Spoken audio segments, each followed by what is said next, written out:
Nome? Joana Duarte. Idade? 47. Naturalidade? Lisboa. Residência? Ericeira. Bem-vindo ao Enxoval, Obrigada. Joana. Muito bom ter-te aqui. Enxoval é a palavra que utilizamos muitas vezes para descrever tudo o que herdamos das nossas famílias e da nossa história e trazemos para a vida adulta. Neste programa vamos tentar saber mais sobre a herança que trazem algumas cozinheiras e chefes em Portugal. Desde as receitas que herdaram, àquilo que trazem consigo e que influencia a forma como cozinham e como veem o mundo.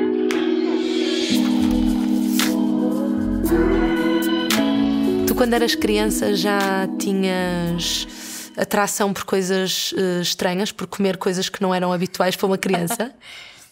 Não me lembro. Não. O que é que tu comias, assim? O que é que te lembras de comer nessa altura?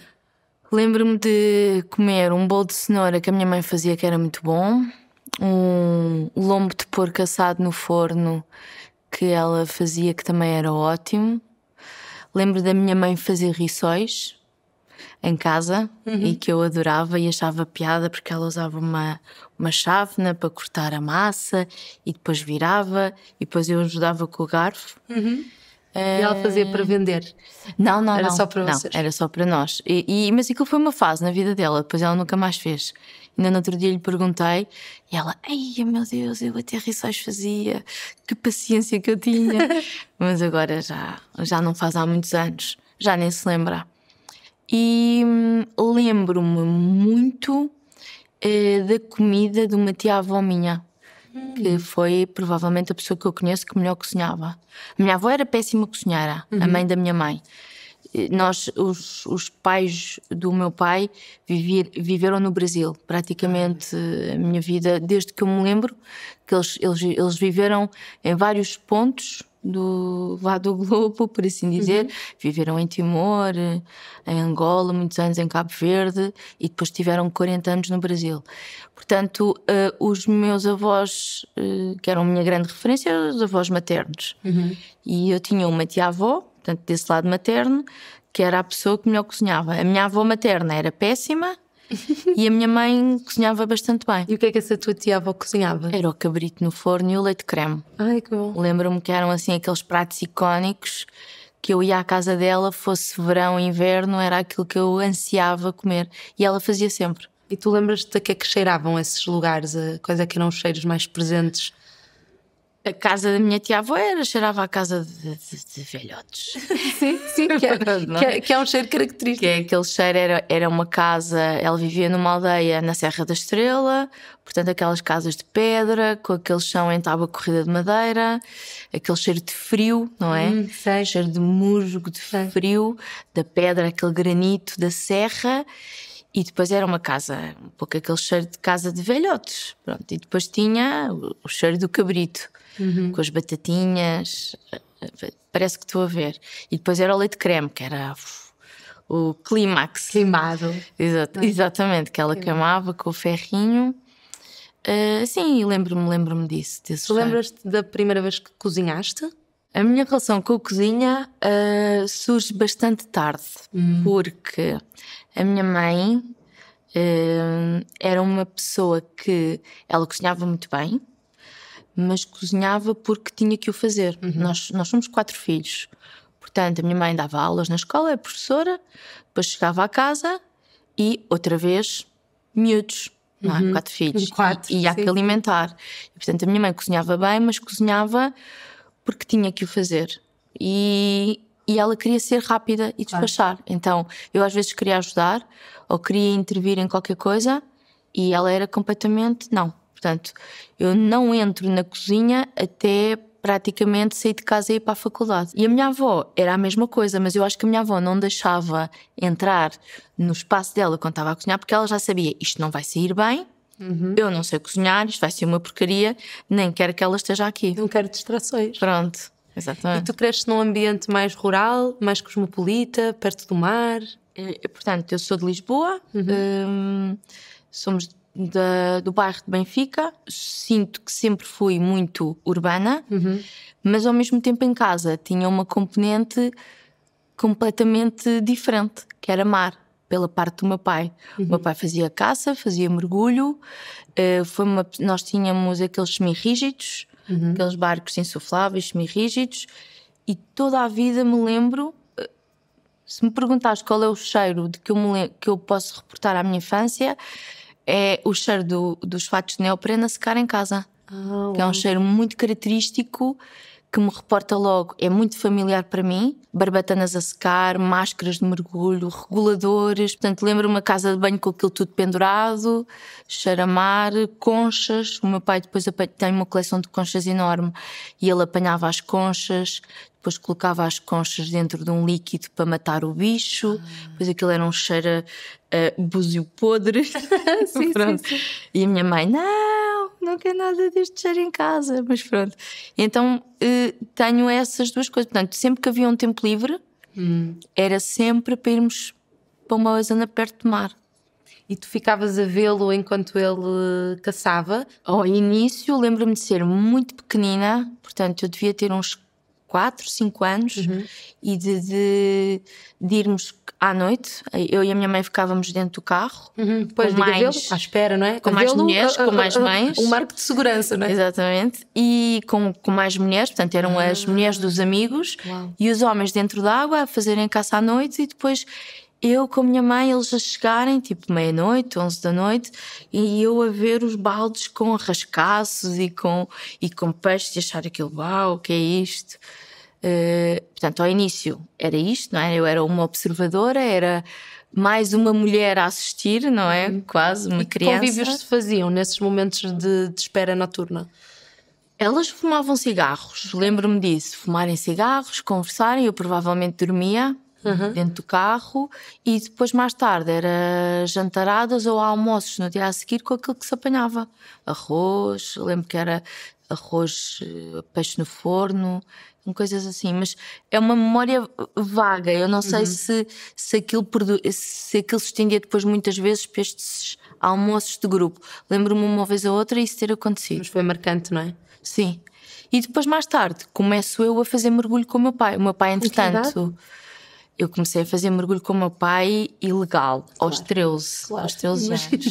Sim. Pronto, mas depois tirei o curso assim que pude, tirei o curso aos 17, tirei a carta de mergulhador. Por acaso era o elemento mais jovem do curso. Tens sempre um colega para fazer mergulho. Por questões de segurança? Sim, por uma questão de segurança. E o meu pai torna-se o meu buddy. Pronto. E de que forma é que ele influencia também a tua forma de ver o mundo, a tua relação com o mar? O meu pai é uma pessoa... Até estou a falar, isto até me estou a emocionar. Não. Sim, estás a vontade. Porque o meu pai é... Primeiro, acho que é das pessoas mais inteligentes que eu conheço. Depois, ele é médico e é uma pessoa com uma noção muito profunda de ecologia. É um craque da biologia e da bioquímica. Portanto, todos estes processos bioquímicos e biológicos ele conhece e sabe, e ele ensinou-me muita coisa.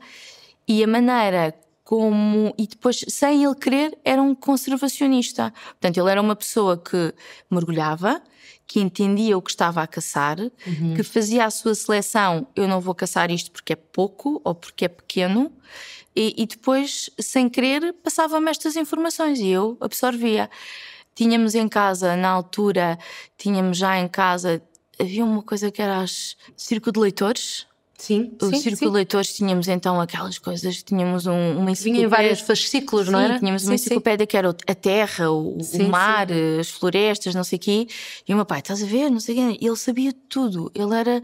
E ainda hoje eu surpreendo-me com o meu pai, porque ele tem uma cultura geral muito grande, mas depois associada a grandes bases de biologia e de bioquímica que ele tem, ele conseguia explicar-me, pronto, os processos que estavam dentro do ecossistema. E acho que é a primeira pessoa que me ensina o que é um ecossistema, porque é que nós temos que proteger isto, como é que se desenvolveram as galras nos peixes, por exemplo, o que é a rã, o que a rã significa em termos evolutivos, não é? Portanto, esta adaptação do meio aquático para o meio terrestre, toda a nossa origem, e começa-me a dar noções, sem ele querer, muito provavelmente, de como é que nós estamos aqui todos ligados. E, portanto, quando eu chego à idade adulta, para mim, o lógico era biologia. Eu faço mergulho, eu entretanto tirei carta de marinheiro, eu é que conduzia o barco, eu ia com o meu pai ensinou-me a mecânica toda. Tipo, o meu pai assim, portanto, isto agora, tu estás em mar alto, o motor não liga, isto é velas que têm carvão, e ensina carvão, por cá, faísca, nananana, forma-se carvão aqui nesta partezinha da vela, e portanto ensina-me a tirar a cabeça do motor em alto mar, limpas isto, não sei o quê, portanto eu era mecânica, era tudo. E às tantas, agora, na idade adulta, já muito adulta, não é? Sim. Olho para trás e penso, bolas, ele ensinou-me coisas que eu consigo hoje aplicar. Deu-me assim, pum, pum, luzes em vários campos. Várias áreas da vida, sim. E eu consigo, de facto, fazer aqui uma ligação muito interessante. Quando eu começo a crescer, mais ou menos perto dos meus 10 anos, o meu pai diz, eu já não quero caçar mais, eu quero apreciar. Eu já não quero estar com o stress de sem ar. E o sentido de alerta constante, não? Pronto, de ver onde é que está o peixe, acertar e vir para cima. Não, eu quero agora descer e colocou portanto, a arma de parte e quero ver porque é que tenho aqui um coral, porque é que ali não tenho, as diferentes espécies, encontrar um polvo e brincar com ele, não encontrar um polvo e querer acertar e levar. Pronto, e quando eu começo a mergulhar, ele já está neste mindset. Não, eu já não vou caçar mais. Okay. Eu já vou contigo apreciar o fundo marinho.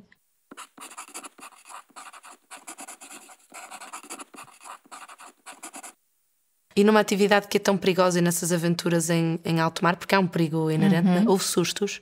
Há muitos. Eu tive 2 grandes sustos com o meu pai e aprendi. Primeiro fiquei revoltada porque ele, em ambas as situações, uma calma glacial. Glacial? Ou glaciar, não é? Glaciar. Super calmo. Ele só me fazia sinais. Tudo bem. E eu pensar, ele é louco. Um dos meus primeiros mergulhos pós-curso de mergulho, fomos para o Martinhal. No Martinhal, em Sagres, há uma pedra no meio. Tínhamos 2 garrafas e éramos 3 mergulhadores. O meu pai, um amigo dele e eu. Então o meu pai diz, então agora vou mergulhar com, não sei, o Zé. Já voltamos, eu fiquei no barco sozinha, já voltamos e depois vens tu mergulhar comigo outra vez. Ok. E o meu pai sempre foi uma pessoa que mergulhava e que conseguia não gastar ar. O meu pai achava que o amigo também não ia gastar muito ar e que ia subir e eu ia ter ar suficiente para mim. Tinha meia botija. Quando mergulho com o meu pai, chego cá abaixo, como era dos primeiros mergulhos, estava nervosa. Claro. Sim. Pronto, e quando chego lá abaixo, aquilo entra na reserva. Olho para o meu pai, mostro e o meu pai, tranquilo, estás na reserva, não faz mal nenhum, dá para ir e voltar outra vez. Ele vai e às tantas eu fico sem ar nenhum e o meu pai ao fundo. Então portanto eu ia ficar ali. Pois. Começo a nadar, agarro no meu pai, puxo-lhe a barbatana, vejo que estou a 20 metros e penso, não tenho tempo. Eu não tenho tempo. O meu pai ao longe, eu chego ao meu pai, faço assim e faço, pai. Quer dizer, com a mão no pescoço, eu a dizer que estou sem ar, não é? Estou sem ar e o meu pai, tranquilo. E eu, pai, está a 0, mas eu já verde. E ele, tranquilo. E depois começamos a fazer a passagem. Só que, claro, eu estava tão nervosa nesta passagem que o meu medo era, eu já não tenho ar, quando tu colocas o regulador na boca, tu tens que mandar uma baforada para fora, senão engoles água. Okay. E o meu medo era, eu não tenho já ar para fazer isto. E o meu pai deve ter percebido, então há um sistema em que tu mandas a água fora, carregas, e quando eu coloco o regulador já consigo respirar. Okay. E pronto, e claro, cheguei cá acima, tu és indecente, não sei o quê, né? E ele, então, tens que estar habituado a estas situações. E eu, forma caráter. Mas ele tem razão. Pois. E de facto foi um grande susto, eu não ia ficar ali, mas pronto. E depois o segundo grande susto foi, nós fazíamos uns mergulhos numa zona perigosa, que era num pontão, portanto é uns pontões grandes que é a saída para o mar do Porto de Tavira, e nós fazíamos ali uns mergulhos porque havia ali uns corais muito engraçados. E há uma altura em que nós rodeamos o pontão e começamos a mergulhar dentro do pontão para dentro, e aqui foi um bocadinho complicado porque de repente a maré vira, e quando a maré vira começa a encher, e quando enche, dentro dos pontões aquilo tem um buraco, Ok. bem, com 50 metros ou mais. Portanto, é uma Como zona se fosse de... empurrada para baixo? Sim. Então nós estávamos a ser puxados, e aquilo foi mesmo assustador, para uma zona de escura. Escura. Então agarrámos às pedras e eu aí estava em pânico. E tinhas que idade aí? Eu aí devia ter 18. Aí já tínhamos aqueles coletes mais recentes, portanto é fácil, tu enches o colete e vens cá para cima. O problema é que estás no corredor do pontão de circulação e, portanto, podes vir cá para cima e apanhas com um barco. Pronto, e então não fizemos isso, agarrámos às pedras, conseguimos sair da zona de sucção e viemos cá para cima. E eu só virei-me para o meu pai: não precisamos disto, pois não. Pois. Pronto, mas a calma dele foi determinante.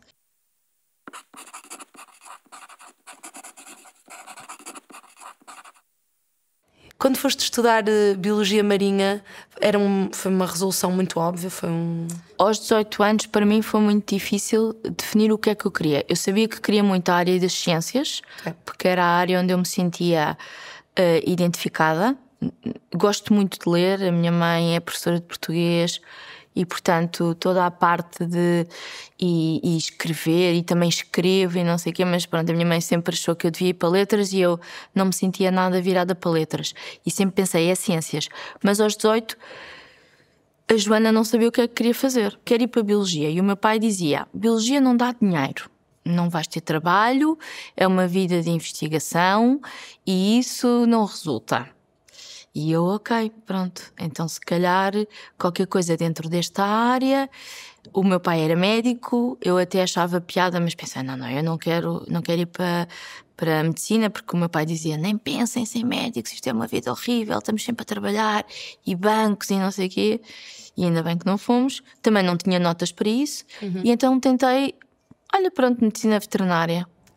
Mas assim, se calhar hoje, se eu tivesse entrado, teria sido médica veterinária e teria gostado, não digo que não. Mas na altura também tinha notas para ter entrado no ano passado, no ano anterior. No ano em que eu me candidato, as notas disparam e eu já não tenho média. E então disseram-me: olha, um dos cursos que tu podes pôr a seguir a medicina veterinária é a engenharia zootécnica, porque a transferência interna é mais fácil. Sim. E que só havia, não sei, na altura, agora sei que há um curso em Vila Real, outro no Alentejo, sim, em Évora. Então entrei em Évora, em engenharia zootécnica. Tiraste-me tudo, tiraste-me o mar, fui para dentro do interior do país, com uma recepção aos calores fortíssima, a todos os níveis. Sim. Só que o curso não era nada do que eu queria. Eu não me vejo nada a trabalhar numa vacaria, não quero nada disto. Então tento a transferência para a veterinária, que nunca consegui, e ao final de 4 anos, portanto ainda tive 4 anos em Évora, ao final de 4 anos digo aos meus pais: olha, eu vou mudar de curso e vou para a Biologia, porque ainda não sei bem o que é que quer fazer, mas sei que isto não é. Eu já era um caso perdido, já a minha mãe, pronto, isto. Andar aqui aos trambolhões. Esta não se vai encarreirar nunca na vida. Vou para a Biologia, na altura aparece o curso de Biologia Marinha e Biotecnologia em Peniche. Vou para esse curso, portanto fomos a primeira ou a segunda turma. Tirei o curso, na altura eu já estava ali um bocadinho receosa, porque já tinha 23 anos, acho eu, ou 22, e pensei: isto já estou a começar tarde. Tinha muita pressa, sentia-me já atrasada. E na altura comecei a trabalhar como voluntária no verão no IPIMAR, que é o Instituto de Pescas e do Mar, em que trabalhei com uma equipa que estava a trabalhar com sardinha. Anchovas? Sardinha em anchovas. No meu segundo ano de Biologia Marinha, saem umas propostas para sermos técnicos de laboratório no IPMAR. E os colegas com quem eu tinha trabalhado: olha, Joana, candidata-te, já te conhecemos, já sabemos, pode ser que... E eu candidatei-me. Então, portanto, o curso praticamente faço com o Estatuto de Trabalhador Estudante, já no IPMAR, na equipa dos pelágicos, que é sardinhas e anchovas, e a fazer o curso. Eu vejo que aquilo vai ser sempre o mesmo. Eu estou aqui já há 3 anos, e agora começo a ver, estou a falar contigo e estou a perceber. Eu tenho sempre que ter qualquer desafio, não é? Sim, 3 sim. anos, O que é que vem a seguir? bom, e agora a seguir, o que é que vai? E eu pensei, não, eu tenho que fazer outra coisa, eu tenho que evoluir. Quero estar aqui, mas quero evoluir. Quero estudar mais, quero especializar-me mais nisto e vou tirar o mestrado em Oceanografia e escolhi a Universidade de Cádiz, em Espanha. E vou para a Espanha, fico 2 anos a fazer o mestrado em Oceanografia e é giro comparar, pronto, a frota pesqueira portuguesa com a frota pesqueira espanhola, não tem nada a ver, as condições em Espanha muito melhores. Também sempre à O que é que volta faz muita diferença lá? Tens muito mais gente nova a trabalhar, tens muito mais condições, barcos, embarcações muito mais atuais e modernas e com grandes motores. Eu fiquei completamente parva, ou seja, eles têm apoios, Claro. e têm muita gente e têm barcos muito potentes, tanto que eles já, algumas daquelas embarcações iam pescar a Portugal e voltavam no mesmo dia. Uau. Faziam assim umas ilegalidadezinhas. Claro, sim. Há sempre todo um universo relacionado com o mar, não é? Onde a legislação também é bastante necessária para proteger todas as vulnerabilidades inerentes, mas que às vezes, para sobreviver, é preciso também contornar isso. Sim. Sim, falas em Espanha ou em Portugal? Em Espanha? Sim, se calhar mais em Portugal, não sei que realidade é que conhecerias melhor. Na altura, portanto, eu estou a falar em 2007, na altura o que é que nós observámos? Observámos que a frota pesqueira espanhola ali era muito grande, havia muitos pescadores a funcionarem naquela zona ali, Gibraltar, Cádiz, Huelva, e o que acontece é que não há peixe para todos. Portanto, eles têm que obrigatoriamente, porque têm que vir com sobreviver, não é? vir com peixe, tinham que entrar nas nossas águas. O que é que acontece? Entram nas nossas águas, em zonas não permitidas para eles pescarem, mas depois nós temos a nossa falta de controle. Nós não conseguimos policiar as nossas águas devidamente. Portanto, isto é tudo... Falta de meios e de investimento também por falta de meios, das instituições portuguesas. Sim. É triste, mas é verdade. E, portanto, eu lembro-me de estar em embarcações portuguesas de cerco. Portanto, o cerco é uma arte de pesca que é para pescar sardinha ou peixes pelágicos. E eu lembro-me de estar numa embarcação de cerco em Olhão e o senhor dizer, olha, está a ver estes pontinhos ali no radar? Espanhol, espanhol, espanhol, espanhol, espanhol. Não podem estar aqui. E Polícia Marítima? Não temos, não há embarcações que cheguem, eles não conseguem estar em todo lado. Na minha época, ainda quando estava a estudar, eu decidi fazer umas viagens de mochila às costas para a América do Sul, no verão. Portanto, estava a estudar, estudante, ok, em setembro vou até à Patagónia. Como é que eu arranjo dinheiro? Então comecei a trabalhar em restaurantes.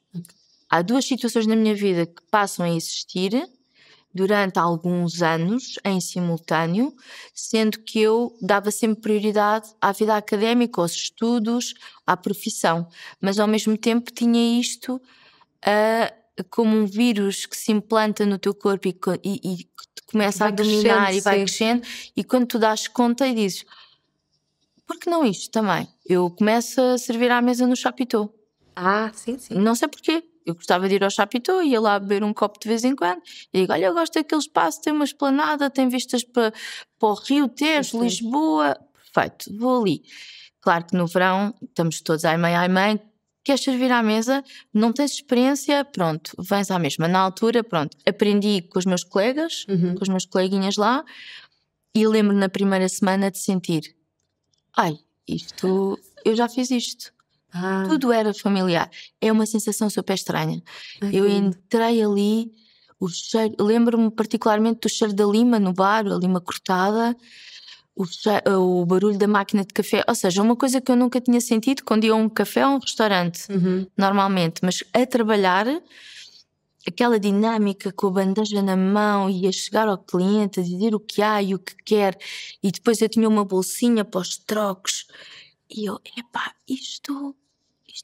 eu já fiz isto. E quando é que se dá esse embate também com a cozinha? Quando eu começo a servir a comida e digo, estou com vergonha de servir isto. Desculpa, já apitou, mas foi há muitos anos atrás e agora estão pessoas muito diferentes lá. Sim. Ou seja, eu não tinha referência nenhuma de trabalhar em cozinha, a minha mãe não me deixava entrar na cozinha, a minha avó também não, a minha tia-avó era a única pessoa que cozinhava bem. Pronto, que era Mas a sempre... tua intuição dizia-te que aquilo Mas podia eu ser dizia, melhor. isto podia estar melhor. E às tantas começo a pensar, se isto fosse meu, eu fazia assim, eu fazia assado. Pronto. E às tantas, quando dou por mim, ao longo destes anos todos, mesmo a tirar o mestrado, quando eu tinha um tempo livre ou umas férias e não tinha nada para fazer, eu vou trabalhar para um restaurante. E o curso de artes culinárias em Barcelona surge como? Eu fui tirar o mestrado à Espanha, óbvio que eu vou continuar nesta área. Quando chego a Portugal, deparo-me com a realidade dos bolseiros de investigação científica, que é ter que ver o que é que está de bolsas de FCT, candidatar-me, não conseguir, candidatar-me, nem me lembro quantas, imensas, não consegui, e portanto onde é que arranjei trabalho? Nos ensaios clínicos. Ok, e eu tive um ano a trabalhar numa empresa de ensaios clínicos e não gostei. Não me senti nada identificada com aquilo. E este foi o ano de 2008. Foi um ano particularmente triste. Eu tinha na altura 26 anos e eu a pensar, isto a minha vida, isto não está aí por um bom caminho. E há um dia, lembro perfeitamente, que eu estava com um colega meu, que é o João Berrio, estávamos na copa dessa empresa de ensaios clínicos e eu estava-lhe a dizer, há uma coisa que eu sempre gostei de fazer e que eu vou tentar. Eu vou tentar trabalhar num restaurante, na parte da cozinha. Mas tu tens coragem? João, eu sinto-me tão, sabes, sem saber o que fazer, 26 anos, quer dizer, e sentia-me velha. Eu lembro-me de me sentir velha com 26 anos. Eu estou mesmo acabada. Começo a fazer uma lista dos melhores restaurantes em Lisboa. Na altura, estamos a falar de um Google obsoleto de 2008, não é? Melhores restaurantes em Lisboa. Faço uma lista e de repente vejo um restaurante que era o Gemelli. E o Gemelli chama-me a atenção porquê? Engraçado, nada na vida é por acaso. Nesse ano em que eu estava nessa empresa de ensaios clínicos, vou ao primeiro peixe em Lisboa com uma amiga minha. Há uma feira agora, um festival do peixe. E estamos as duas a falar, com o copo na mão, e nisto aparece o chefe Augusto Gemelli a meter-se connosco. Ok. E eu não sabia, eu até achava que ele era um senhor que estava a transportar comida lá para dentro, portanto eu nem sabia quem era. E nós falamos com ele, e eu achei super simpático e pronto. Nisto, quando vou ver os restaurantes no Google, vejo a fotografia dele. Ele era chefe. Olha, isto é um sinal, é para aqui que eu vou. Pronto, mas assim, sim, intuição. E então tive três vezes à porta do restaurante. E nas 2 primeiras vezes não consegui entrar. Fica cá fora, vou ou não vou. Vou ou não vou, não é? Vou ou não vou. À terceira disse, não tem que ser. E entrei, gostava de falar com o chefe. Ele, tipo, mas quem és? Eu, olá, boa tarde, olha, eu gostava de aprender a trabalhar em cozinha. Vocês não me pagam nada, eu não pago nada, venho ajudar, descascar batatas, descascar cebolas. Estou a trabalhar das 9 às 6 sempre aqui nas Amoreiras, mas depois deixo aqui a São Bento e posso fazer os jantares com vocês. E ele olhou para mim, ok, pronto, gosto da atitude, vens. E pronto. E isto foi o início de um caminho incrível. Dentro do Gemelli conheço pessoas que me dão as dicas para ir, queres tirar um curso, vai para estas escolas em Barcelona, não faças aqui nas escolas de turismo de Portugal, porque vais ter matemática, português, inglês, portanto tu já tens um mestrado, já tens uma licenciatura, não faz sentido. E eu não sabia nada, mas quando eu digo nada, portanto tudo o que aprendo, o pouco que aprendo é lá, aprendo a fazer risoto, caldos, eu sabia lá o que era isso, nada. Portanto estamos a falar de uma Joana com 27. 26, 27. A começar numa área totalmente diferente. Mas isso também é bom, porque eu ia sem expectativas. Olha, isto se correr bem, correu. Se não correr, eu também desembaraço-me. O meu pai, tranquilo, vai. E a minha mãe, como assim? Como assim cozinha? E o curso? Então, E o percurso também, não é? E o percurso académico, todo este caminho feito. E eu, olha, mãe, é 1 ano e depois volto e coisa.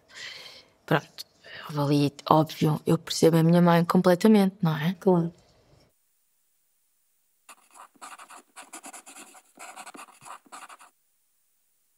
Quais foram as grandes aprendizagens que tu trouxeste contigo quando regressaste a Portugal depois desse curso de artes culinárias em Barcelona? Eu tirei o curso e fiquei 6 anos em Barcelona a trabalhar. Eu não fiquei só 1 ano. Eu começo a fazer o curso e aos 2 meses de estar a tirar o curso fui tentar arranjar trabalho. Faço logo outra vez Google, não é? Os melhores restaurantes de Barcelona. E penso, aí já sei o que é a estrela Michelin. Restaurantes com estrela. Eu vou, mas é aos grandes. E fui porta a porta com uma linha de currículo a dizer: gostava de trabalhar aqui, não precisam pagar, eu não pago nada, mas estou só aqui a aprender. E abriram-te algumas Sim. portas? Sim. Fui aos 2 primeiros, os 2 primeiros disseram que sim, depois eu tive que escolher um. E escolhi o Mo, que eu acho que já não existe, que tinha a assessoria dos Roca, que tinha sido um restaurante recomendado pelos meus coleguinhas em Lisboa do Gemelli. E comecei logo a trabalhar.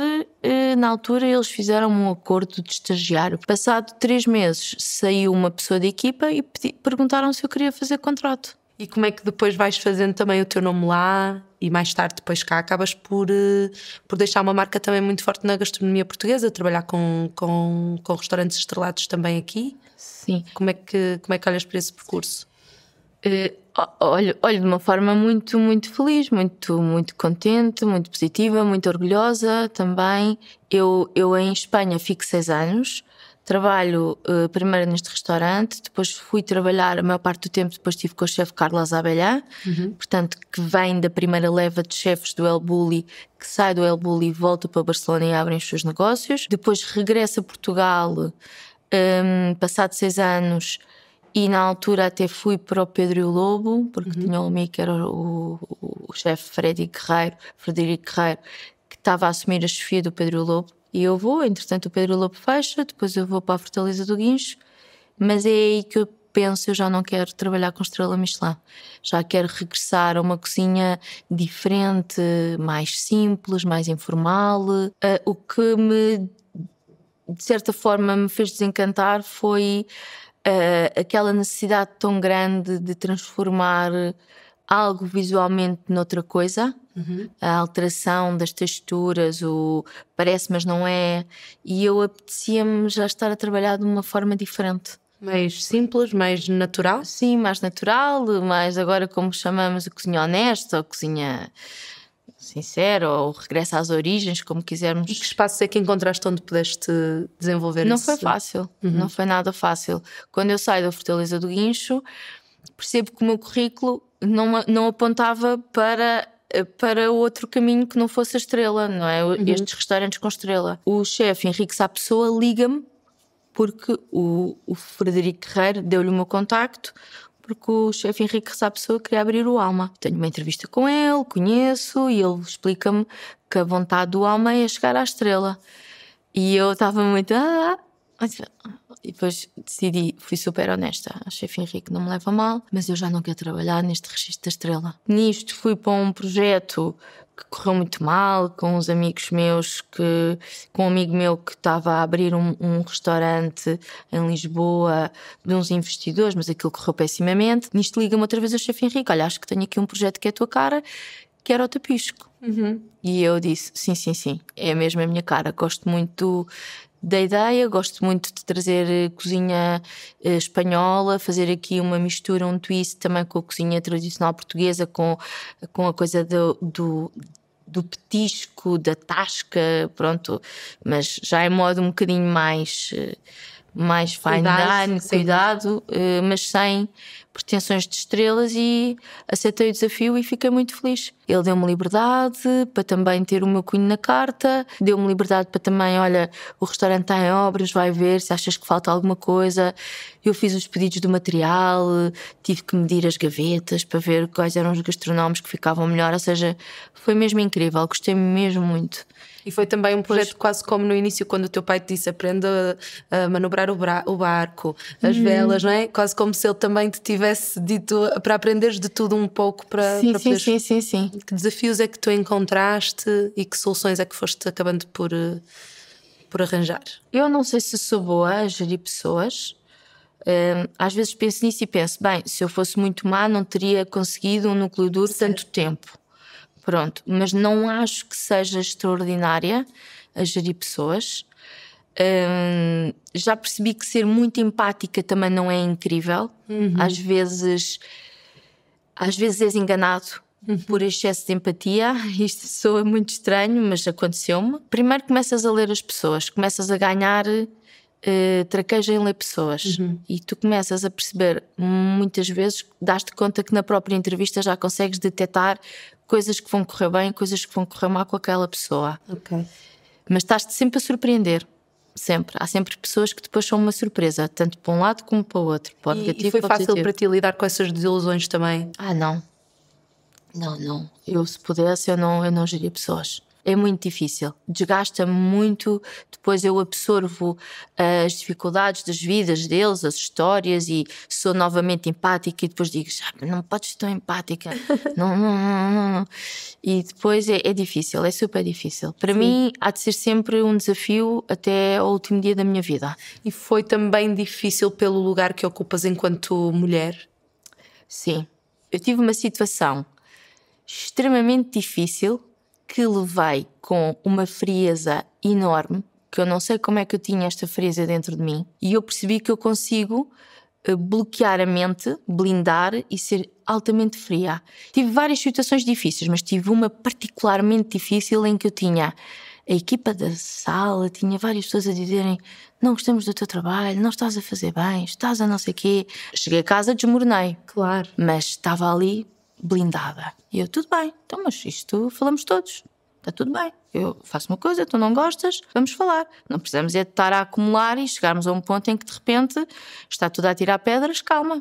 As pessoas também, eu sei ouvir e sei modificar. A minha própria equipa mais chegada disse-me assim, não percebeu? É porque é mulher. Foi só porque é mulher e tem um papel de destaque. Porque não concordamos com nada do que foi dito. E eu não tinha percebido isso.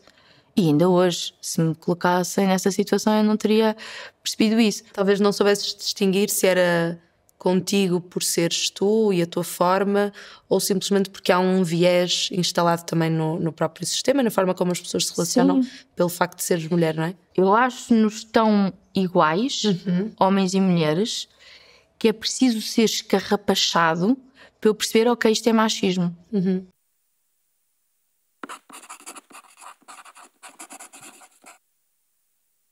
E a Rota das Águas acaba por ser um projeto que concentra todas estas tuas paixões, não é? A tua ligação ao mar, a tua ligação à gastronomia, a tua relação com a sustentabilidade, que é um bom espelho de todos esses ensinamentos que também o teu pai te deixou e daqueles que depois foste colecionando ao longo do percurso. Mas é um projeto que surge muito por acaso. Eu já tinha uma necessidade, ok, Tapisco está em velocidade de cruzeiro, está tudo orientado. Tinham passado os 3 anos. Tinha mais, tinham passado 5. Tapisco. Gostava de continuar, mas realmente aqui neste momento não há nenhum projeto. Pronto, saí bem, saí muito feliz com aquilo que tinha deixado. Foi uma coincidência, surge um pedido para uma consultoria, surge mais um pedido para dar aulas. Eu já dava na escola de Setúbal aulas de cozinha, surge também outro pedido para outra escola e eu digo assim, olha, agora vou-me lançar ao mundo da incógnita. Vou fazer isto. E de repente tenho noites. E tenho feriados e tenho fins de semana. E tens tempo para pensar no que é que realmente queres. E tens tempo primeiro para descansar e depois para pensar. Começo a tentar apanhar coisas para cozinhar, para tentar fazer experiências. De repente, quando dou conta, olho para as algas e digo, que coisa tão interessante. Nós de vez em quando compramos algas nos fornecedores, mas são sempre as mesmas, é sempre o código. E o que é que eu faço? Vou para casa e em vez de ir buscar livros de cozinha, aliás, eu não gosto de livros de cozinha, acho uma seca ler livros de cozinha, desculpem. Então o que é que eu faço? Artigos científicos, download. E quando dou conta, apercebo-me de um mundo incrível e apercebo-me de, para lá, isto é aqui um produto super versátil, dá para fazer uma série de coisas só consumimos 2 ou 3 espécies em Portugal que são as comercializáveis, ou as comercializadas. Como é que surge o projeto da Rota das Algas? Eu começo a colocar posts no Instagram. Não sei o quê, alga, esta alga, vou fazer isto, agora fritei, não sei o quê. E há uma grande amiga minha, que é a Nikita, que é a Daniela Apelido, do Selmar, e o Titon, que estava na Praça do Beato, agora está na Lupita, dizem assim: tu tens que passar este conhecimento. Há montes de cozinheiros que não sabem nada disto e fazem, não sei o quê, nananana. E a Nikita até me dá uma ideia, cria um projeto, faz passeios e leva as pessoas, e quem sabe até podes fazer disto vida. Um dos primeiros passeios até foi com o Titon e com a equipa da Praça do Beato. E eles maravilhados. E eu: a sério? Acham isto interessante? Isto é incrível, e ninguém sabe, ninguém nos ensina, e às tantas eu começo a perceber, realmente isto é como aquelas visitas ao produtor. Ok, vou fazer uma coisa. E as pessoas que queiram hoje entrar em contacto contigo para fazer uma Rota das Algas, o que é que podem esperar? Um passeio de 3 horas na zona entre marés, que depois se transforma quase num regresso à infância, de irmos nas pocinhas de maré a vermos o que é que temos. Vamos fazer a identificação das algas que existem na zona onde vamos estar. Vamos aprender primeiro a prová-las, in loco, aprender como é que as podemos consumir em casa. Vamos saber sobre astronomia, porque é que não dá para ir todos os dias apanhar algas, a legislação em vigor. Será que podemos apanhar algas? Será que precisamos de uma licença para apanhar algas ou não? Se é seguro apanhar em determinadas zonas e se não é seguro apanhar em outras? Principalmente, porque é que não é ou não será execuível no futuro fazermos esta captura de algas massiva na zona costeira? E, portanto, dou noções de sustentabilidade, responsabilidade social. Tu hoje estás aqui, mas o ideal será que daqui a 2, 3 anos tu tenhas uma oferta maior numa superfície comercial de algas produzidas de forma sustentável, como seria um produtor de carnes biológicas. E olharmos para estas zonas costeiras como o teu pai decidiu fazer no fundo do mar. Ir lá e desfrutar. Olha que bonito, não é? É isso mesmo. Cool. Exatamente. Se tu pudesses pensar numa relíquia do teu enxoval, pode ser metafórica ou literal, para deixares à próxima geração de cozinheiras, de biólogas, de mulheres ligadas ao mar, à natureza e à comida, o que é que seria? É o meu livro que vou fazer. Uau! Que está a ser feito. Um guia de campo. Ai, que brutal, que fixe. À partida vai correr tudo bem. Portanto, seria isso, sim. Sim. Que bom. Olha, eu não tenho um livro, mas tenho um outro miminho para partilhar contigo. Obrigada, está bem.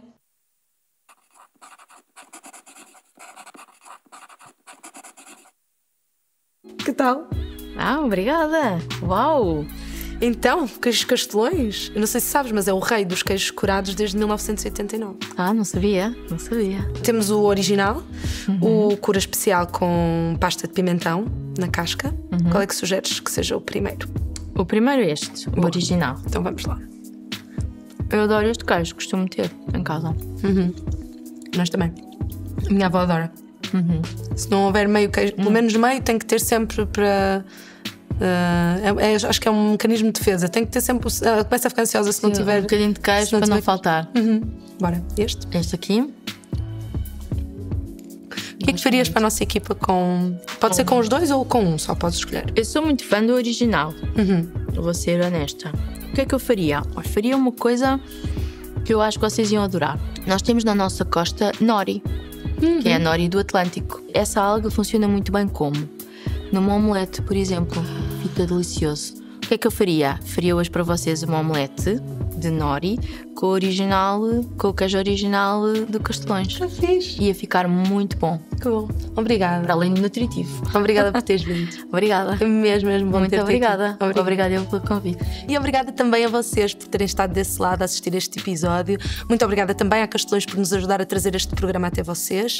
Se nos estiveram a ouvir no Spotify, já sabem, deem 5 estrelas, façam seguir este podcast. E se nos estiveram a ver no YouTube, subscrevam o canal, ativem as notificações, deem like neste vídeo, é mesmo muito importante para nós. E podem deixar um comentário aqui de apoio à nossa convidada ou a sugerir novos programas ou novas ideias para os próximos episódios. Não se esqueçam de nos seguir nas redes sociais, seguir também a Rota das Algas e a Joana Mel Duarte. Nós vamos deixar tudo aí nos comentários. Obrigada, beijinhos, até à próxima. Tchau.